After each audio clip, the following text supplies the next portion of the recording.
अपने ऑफिस के कमरे में बैठा मैं हमेशा की तरह काम में मशगूल था। मुझे खनकती हंसी सुनाई दी। यह हंसी पहले तो इस ऑफिस में कभी भी नहीं सुनाई दी। आखिर किसकी हंसी है यह? छनकते घुंघरुओं से मैं अपने आप को रोक नहीं पाया और केबिन खोलकर बाहर झांकने पर मजबूर हो ही गया। देखा तो केबिन के सामने एक डेस्क छोड़कर ही वो बैठी थी। हल्की भूरी बड़ी बड़ी आंखें, गोरा रंग, चेहरे पर बच्चों सा भूलापन। वो फोन पर किसी से बात कर रही थी। मुझे इस तरह देखता हुआ पाकर वह सहम गई। वो नई नई नियुक्त हुई थी, फिर किसी न किसी काम को लेकर बातें होती रही।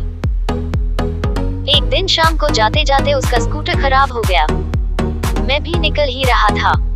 मैंने मदद करने की बहुत कोशिश की पर स्कूटर ने चालू होना गवारा नहीं किया। मैंने उसे लिफ्ट का प्रस्ताव दिया और वह मान गई। मैं उसे लेकर उड़ चला।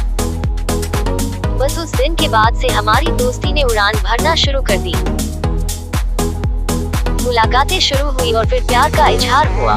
The 21st of February 1994 का वह दिन आज मुझे याद है जब हम दोनों ने पवित्र अग्नि के फेरे लिए।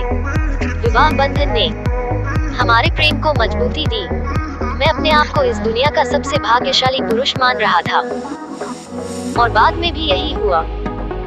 उसने मुझ पर अपनी सारी खुशियां कुर्बान कर दी और बदले में मैंने उसे कभी दुख न देने का वादा किया। आज इतने वर्ष बीत गए लेकिन हमारा प्यार आज भी वही है, वैसा ही जैसा सालों पहले था। कुछ समय से मैं काम में बहुत मसरूफ हो गया और समय नहीं निकाल पाया। उसने मुझसे कुछ भी नहीं कहा, कभी कोई शिकायत नहीं की, फिर भी मैं उसके मन के भावों को जान गया। वह कुछ उदास सी रहने लगी थी।